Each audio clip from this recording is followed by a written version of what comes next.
Hello all, today we are taking charge of high street businesses as we try to make the most profits in the game brick and mortar. You'll be setting up shops, buying stock, selling to meet demand and paying your utilities to make those hard-earned profits. Now this one is medium to heavy complexity. It plays 2 to 4 and can take up to about 2 hours. And we've got the designer and publisher here as well. Okay, let's get cracking.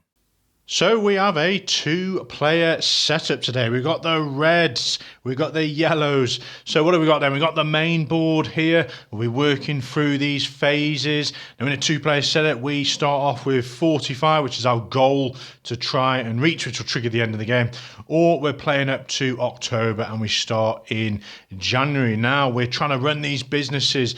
We start off with one here, which will have a blue back, so one of the starting ones. And you will have drafted a selection of other businesses and you'll end up with 3. So you'll keep these in your hand secret and you'll be able to build those at certain points. Now your starting ones will start with the maximum amount of goods. They're going to get 2 food here and 4 clothing here. Now each card has a special ability and I'll show you a few of those shortly. I have done an overview video as well if you just kind of want a quicker insight.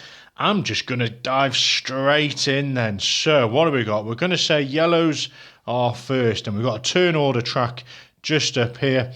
Now turn order will be determined by who passes who on the victory point track. So if red was to surpass yellows, then they would become first player on future rounds. So first off then, we've done the drafting. We've got $15 each. We've got some market cards. We've got our dials and we've got our row of shops we can build in. So the first phase is building then. Starting with yellows. Now they can build one of these cards in their hand. And you can see there's a host here. Let me just get them all laid out. So we've got a clothing wholesaler. You can see that if we sell so many, we get double our bid and we can store up to 5 on there. We've got the superstore. We can store 2 types of products. You can see the cost at the top here, $10, and you can see the utility cost and how many victory points you might get as well. We've got the supermarkets. You can stock loads of goods, but they will not last as long on the shelves because there's only one shelf, and you can see again the points and what have you. Now the key to these is that your inventory is gonna age, and you can see 2 shelves. You can store up to 5 goods in quantity overall on here. So let me sort of give you a demo. So you could have 3 in one round, and then at the end of the round, maybe you haven't sold any, they're gonna go down, and then you're gonna have 2 on there, maybe if you acquire another 2. So you can only ever have 5 max on there. Okay, so that's a few of their starting businesses. Are they going to build one of them? No, maybe they want to go and build one of these for face up. Now this one at the top is just sort of one that will potentially come out, but will come out at some stage, and you can see the deck there as well. So you can bid on one of these 4. Now what we got? We've got a large textile mill. You'd bid the minimum, which is 8 there, 6, 12 and 8. So that's your minimum bid. So let's say yellows are really interested in this computer center. They can see this one is worth 5 victory points at the end. If they keep it, you can always get rid of shops as well. It's going to cost them 6 as a minimum bid. So say they bid on this one and the next player's like, yep, I'm going to go 7. They go 8 and yellows win it for 8. Okay, so they take this one and they have to put it on the leftmost spot of their high street. Now, if you didn't want it, you just wanted to buy it to hinder your opponent, you just discard it there and then, but you've spent $6 to do so. Otherwise, you do have to put it down here. And you can see the utility cost. We got 0 for the first one, $1 for that one, and there's some bonuses as well. Now, what you do is you just replenish this one, you slide them down, you bring that one in play, and the next player goes up. So the yellows could as well, they could manage their businesses. So they say they had a business they didn't want, they could just discard it and they don't get anything back for it, but they'll be paying less utilities.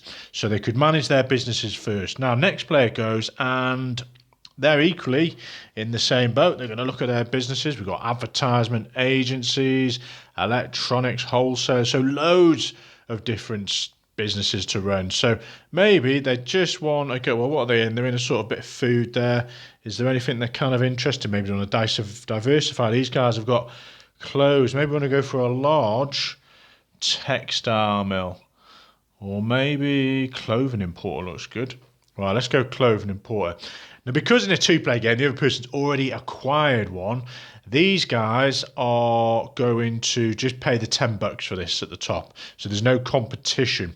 And basically, if you're playing a multiplayer game, you know, if you've either bought something from an auction or you've passed, you can no longer participate in someone else's auction. So you can only ever build maximum of one of these businesses per round, but you can always manage them and discard as many as you want. So we'll replenish this one. Now, once you have everyone's finished building something, or you don't have to build, you might just pass and you haven't got the money and you don't want to, you know, up your utility costs. If at least someone has bought something from here, you just discard the last one just to sort of bring a bit more flow through the game.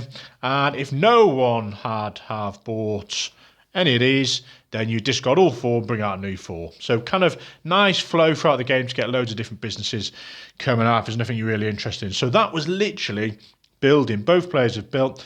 Now, I should have probably paid for those. So what do we got? These guys paid 10 and these guys paid 6. So should add, I got loads of money just out of camera view. And we've got loads of resources and what have you. But I'll bring those into play. So they're both paid for them. Now we go to advertisement. So yellows are still first. Well, no, this is simultaneous. So everyone would have one of these kind of screens, but I don't need them today. I'm sort of displaying everything just to show you how it all works. But you'd have one of these. It gives you all the item prices, the game phases, buying points, where to put your supply cards, demand cards, how much to sell points for. So really handy, and they're a must, because during this phase, not only are you hiding your money because it's top secret, you are now going to reveal, I'll move that, but yep, you'd usually have one of those. You've got these 5 market cards, and this is the fascinating aspect of the game, folks. So you are going to have to pick 2 of these. Sometimes you can pick 3, and some cards let you pick 3 as well. If you have 4 businesses, you may play an extra market card. You can also have this bonus here where you can discard 1 or all of your market cards, and you can do that before or after you've placed them. But you can only do it once on that round. So what are these then? Let's have a little look. I'll get a few closer up. So we've got certain ones that have food and electronics. Now they're all just a variety of the goods in the game. So there's loads out there, and you've kind of got this guide as well, which sort of shows you, you know, the prices, the card distribution, so the percentage of a certain good coming out, which is valuable because if you're going in the R game, you're probably not going to get too many of them out there. 24%, and there's only 30 sort of items, so bear that in mind. Really handy reference guide. So these cards then, you are going to pick 2 of them. So let's just say, where are we? Who have I took? I've took the yellow players. Now again, this is simultaneous. They want to have demand and, well, supply and demand for certain products. Now, we're doing the supply first. We've already stocked up the clothes at the beginning of the game, but maybe we want to get some electronics. So we're going to go and choose this one. And we're also going to go and pick, which one should we go? Maybe this one here. Very tricky, and you'll see why.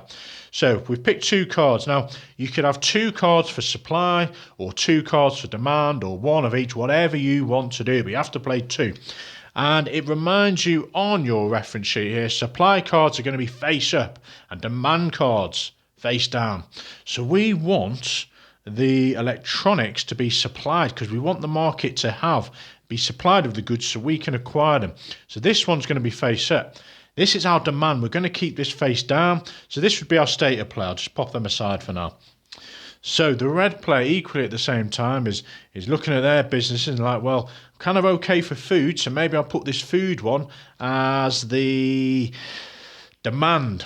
Now they could go for this food one as well, but they don't want the opportunity for their opponent because they know they're dealing in electronics to have a chance of sort of having demand for those. So they're going to go this one demand, and they want some clothes, so they're going to go supply of clothes. Now remember, you could do 2 of either demand or supply if you wanted to. So everyone would reveal, you'd put your demand cards at the top here, and then you would supply the markets with these particular goods. So we're going to get 4 electronic goods, we're going to get 1 piece of artwork, we've got 2 jewellery and 3 clothing. Now, there was, oh yeah, the food, that was hidden. So that is supplying the market with the goods that you're hoping to acquire. And then you discard those ones. So that was literally the advertisement phase. So over to we're on the supplier now. So these shops are hoping to acquire these products, and you can see the costs are at the bottom. Now this depends on how many are there and how many people are after. So we start from left to right. We've got food. There is no food for anyone to be supplied with. So we go over to clothing. Now we're looking at anyone across the players who has capacity to take that clothing. And we can see these guys are actually maxed out. They've got 4 goods and their max is 4 across the whole site.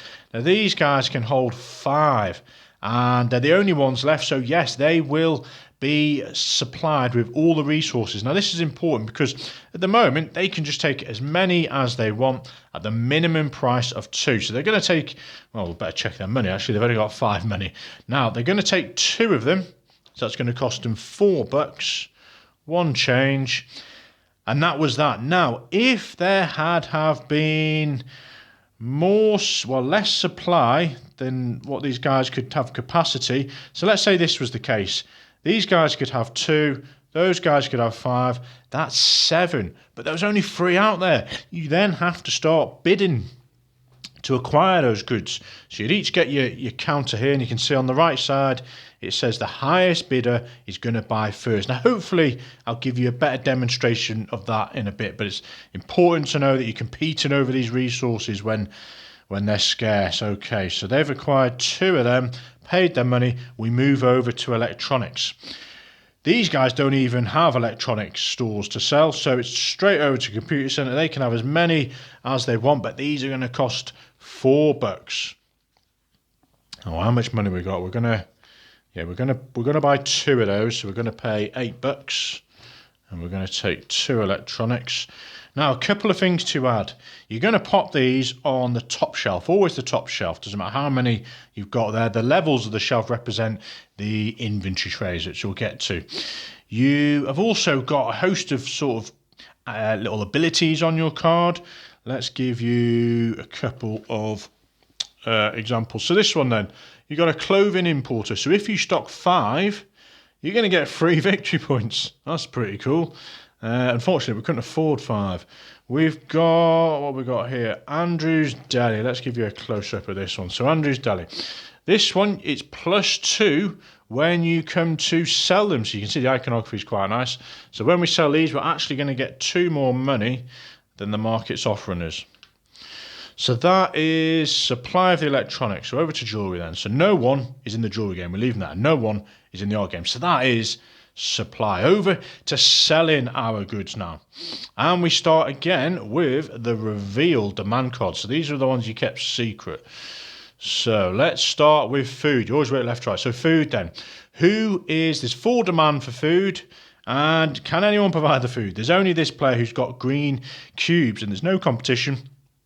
So they place those 2 green cubes on here, and they're going to get the maximum value, which is 6. That's 12 money. But their Andrew's Deli has a special ability, gets +2 for each cube sold there. So they're going to get a value of 8 per one. That's 16, is it, if my maths is right? So they're getting $16. They've made some profits. Over to blues then. Okay, so blues there's a demand of 4. We can see 4 blue icons across those demand cards.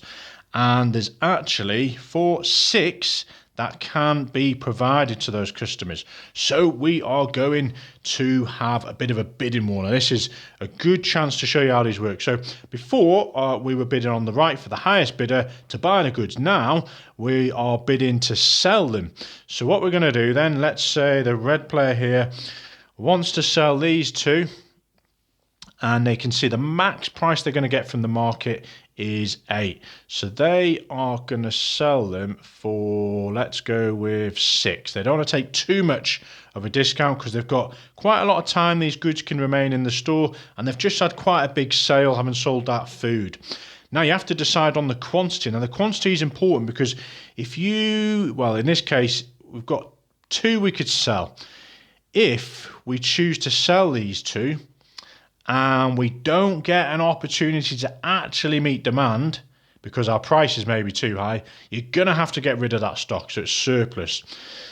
So we've got a tough decision. Maybe we're just going to go one good at $5. Okay, remember that's secret.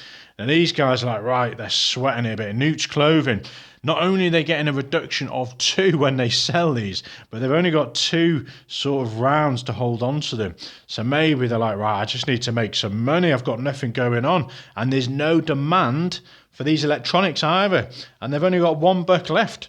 Now you can get loans, but I'll go through those in a minute. I don't want to confuse you too much. So they are going to go. They have no idea what this player is going for. They're going to go for $4, and they're going to go for all 4. Okay, so I'll show you a bit of a close-up here. You can see, the price on the side and the quantity there. So, and it reminds you on here, the dial is not used during that particular phase, and the icon for selling, you sell this many and you discard the surplus item. So all the information is there. So now we reveal, and we go to whoever has the lowest price. The customers want the lowest price. It's yellows. They're selling at $4, and they're going to be selling 4 of them. You don't have to, but they're obviously going to want to, and they're going to put all 4 out here, and they get the price of $4. But they got -2 for each one as well, so they're only getting $2 per one. 2 times the 4, we've got 8. We are trying to survive to pay our utility bills in a bit. Now this player, they committed to a price of 5 and 1 good. But there's no more demand there, so they're having to discard this good. They're not getting any money for it either. It's just surplus requirements. So that is the interesting balance of what price you're going to go for and how many goods. And that was selling. We go to electronics now, but there's actually no one demanding it. No one's providing the jewellery, and no one's providing artwork there. So we get rid of all these cubes and the demand at the top. You leave the cubes on the sort of potential for supplying your stores there. And we're over to inventory. Now, one thing I completely forgot about is once you've chosen these cards during the advertisement phase, you replenish straight away back up to 5. And that's important because you will then be able to sort of see what you're trying to focus on for the next round. Maybe you've looked at your new hand of 5 and you're like, oh, actually, I've got some jewellery. Maybe I don't want to spend as much money now, or I want all the money and I'll sell as much as I can to acquire money to get in that game. So, bear in mind, take those market cards straight away. Okay, inventory then. You literally move your products down a shelf, and that's your inventory. If they ever come off, you get no money and they're gone. We go to utilities. So this player here has got 0 and 0, 2 and 1, so that's free money they are paying for their utility bills. So we've got 2 change there. And these guys are paying $2 as well.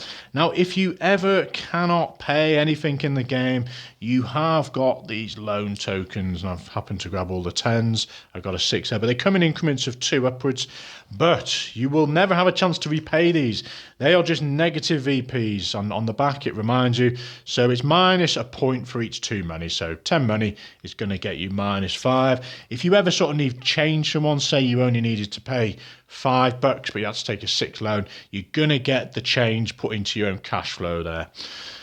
And those are costly, folks. That's a lot of victory points you're going to be losing. So that was utilities.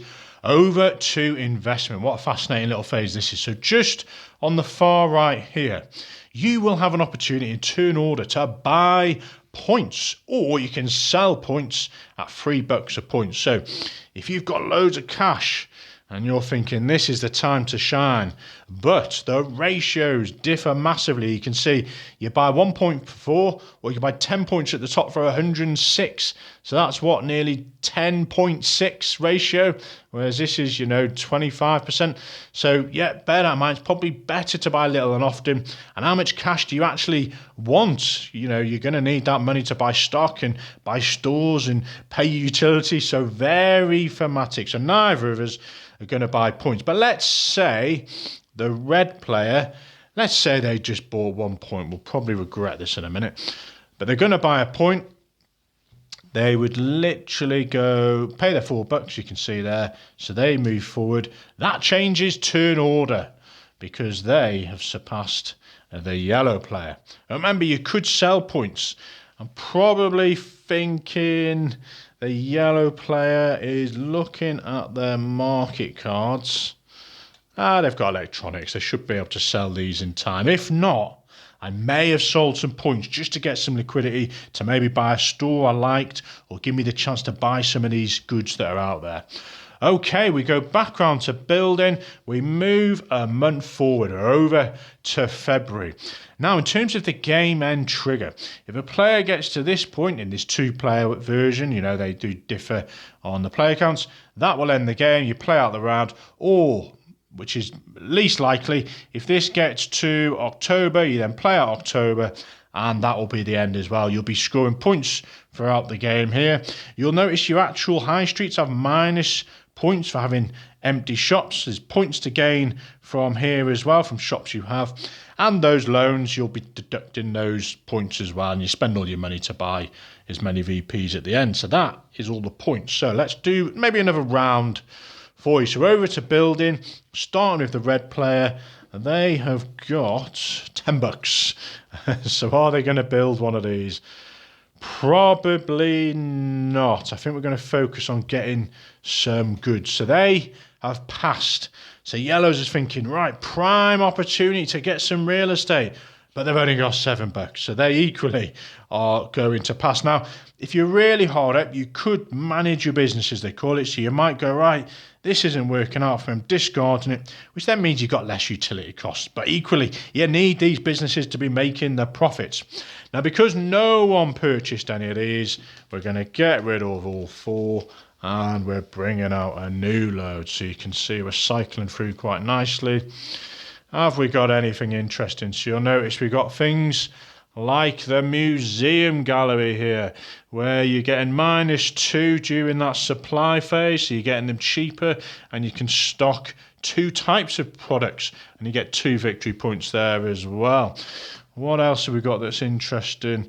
You got small textile mills here, where you can see if the market has no blue, you're going to get victory points if there's nothing out on the supply during the advertisement phase. And you're kind of supplying the market here, and you're adding 2 blue sort of textiles to other businesses you might own. So this could be quite handy for the red player. It gives them supply into their clothing importer. So some nice stuff out there, but we'll have to get some cash to be able to buy those on a future round. So that was a building over and done with advertisement then. So let's go and pick these market cards. So the red player's thinking, right, I need to sell this one, but equally I need to stock up. So I need to get some food out there. So maybe we're going to go, this could be an ideal one. So they're going to put this in the supply because they want to supply, but equally they maybe want to sell it as well. So they are going to have to play 2, and we'll make that one the supply, and this one will be the demand. So we'll put that one there. This will be face up, and obviously I'm trying to manage 2 players at once here. So these guys, yellows, they're trying to sell desperately their electronics. So they want to probably do demand on this one. Now they could go for this one. I'll show you the 2 differences. So if they go for this one, great, they're going to have demand for electronics, but they're equally giving demand for food, and they know their opponent is involved in food. Whereas if they go for this one, they know their opponent isn't even bothered about jewellery, so they'll be able to sell these. And if they do happen to acquire a couple more, then they can maybe sell all 4. So we're going to put that one on the demand, but what are we going to go for supply? Maybe we're actually going to go for this one for supply, because we might be able to meet that demand of 4. Well, saying that, there's already 2 electronics out there. We know our opponent isn't bothered about that. So we'll just go for this one for supply. Remember, you could have 2 demand if you wanted to do that. And we replenish straight away. So just out of camera view, I'm going to give each player another 2. So you're always back up to 5 with those ones. Now your business is in your hand. You never replenish those. Once you've diminished those, you're having to buy from the auction. Okay then, so supply. These were the cards revealed. We're going to add these on. So we've got 4 clothing. We've got 2 art, and we got free food. Now you can see the disparity from food to artwork. You know, you got potential maximum price there to profit from of 6, was 25 for the artwork, and they slowly progress up there. So now we're actually going to supply the store. So starting with green, these are the only players who can have green, so they can literally take 2 of those as long as they can pay for them, and they have going to get the minimum price, which is 1. So they're going to get 8 change. Over to blues then. So these guys have a capacity of 5, but they've already got 1 there, so they can have up to 4. These guys can have up to 4, so that is 8. But there's only 5 there, so we're having to have a bidding war then. Now, this time around, you are going to be just using this side here, because you can see it says during the supply phase, this dial is not used, so it just reminds you again, like I said earlier. So we're going to maybe go with a price that we want to buy them for, when we know the minimum is 2, so maybe we're like, right, we're just going to go 2. No, we're going to go 3, because if there's ever a tie, it goes in reverse order on the turn order track. So we're going 3. This player isn't too first, well, although they need the goods, but they haven't got much money to be buying them. So they're just going to go with 2 as a bid. You could go 0. We're going to go 2 in the hope that they won't all be bought. So they've made a bid of 2. Reveal those. And we can see these guys are willing to pay a higher price of 3. So they're going to buy. Now, if they did, if you stock 5, you're going to get 3 VPs, but we can't afford that many. How much can we afford? We've got 8. So we're going to go and buy 2. And you can see we have to pop them on the top shelf, and we have to pay our bid price, not the minimum price. We actually have to bid more because we wanted to be first to acquire them. So we're going to pay 6 money. And the other players rubbing their hands, they're like, yes, there's goods left. And they're going to pay $2 for these. Now, if it was, that is the minimum. If you did say bid 1, that wouldn't be applicable. That has to be at least the minimum. So these guys are going to take 2 of these, and they are getting them for 4 money. And that was the supply of clothing. So you can see how they filter down from the top shelf. Electronics then. Now, we forgot completely that someone wanted those, but I don't actually think they have enough money. So maybe we're going to demonstrate a loan for you. So these guys aren't interested in electronics. These guys are. They are going to acquire 1 of them and put it on the top shelf, and they can have up to 4 on here. That's going to cost them 4, but they've only got 3 money. So they're going to pay the 3, and they're going to take a loan of $2. Now, they only needed the $1, so the other $1 is just going to stay next to them, and they've managed to pay for that good. This will stay with them till the end of the game. You do not affect the actual VPs on the track here. Because that is important for determining turn order. So this stays with them. Importantly, these guys could not take or buy anything else with a loan this round. So, for example, it's over to jewellery. If they did have a jewellery store, they couldn't take another loan. You can't also use loans to be buying victory points. And no one's in the jewellery game, and no one is in the art game. So that is supply. We're over to selling then. So let's see what our customers are demanding. So starting with the greens. These are the only players. They're going to sell these 2, and they're going to meet that demand. And they get +2, so they're selling for the max price of 6 plus the 2 there is 8 each, which is another 16. Now you can see how having no competition is paying off. They're getting that money steadily every round, and these guys are like, right, I need to get in the food game. I can't be having that because there's competition here for these, but it's their time to shine in a minute of these electronics. Over to clothing. Now there is a demand of 1, yet there's 5 goods, so we're competing again. And these guys get a reduction, so, well, not a reduction, they're having to lose money for each good, which is one of the starting ones. You could discard that one. And what are they? Well, let's not think too hard. They're going to go for a price of 4, and they're going to sell all 3 of them. Well, that's actually dangerous because there's only 1 to sell. So they're only going to go 1 good to sell at 4. These guys are going to go 1 good at a price of 5. Okay, the prices are in. This player is cheaper. The customers are going to buy from them first. So they sell a good choice, can be whatever row. Clearly, they're going to go for the bottom one. Place that there, and they are getting 4 money for that particular one. And this player's like, oh no, I've been outbid. I'm going to have to discard that surplus. So they've been hit again. So we've met the demand there. Over to electronics. There's the demand for 4. This player can fulfill that. So they're going to move all 3 over here. And they are getting the max price of 12 per one, which is 36. That is a very much needed payout for the yellows. No one is providing jewellery and no one is providing art. Now, before I move on to inventory, some of these cards, if I can see one, perfect. This one here is a little arrow just before advertisement, which basically means you play that action before the phase. And you can see the actual delivery one there as well has it, well, the supply has it before. If the arrow's after it, then you'll play that action after the phase as such. So bear that in mind with those little arrows. Okay, where are we? We're over to inventory. That's coming down, that's coming down. Utilities. We got $3 to pay. 1, 2, 3. And the yellows now have loads of money and they've got 2 to pay. Okay, over to investment. Starting with the red player.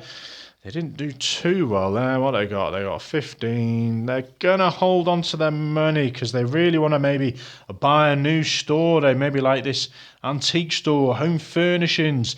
They can get involved in the artwork because you can see these products are ready to be taken and then sold for some juicy profits there. So they're saving the money. And then these guys need to get ahead. They want first dibs on these. But how much are they willing to pay? So they're willing to maybe buy 2 victory points at 9. So they get 1 back. So they're going 2 points ahead. They've overtaken that player, so they change in turn order. Now we've discarded all of these as well. We should have done earlier. And we move the calendar on 1. We're in March.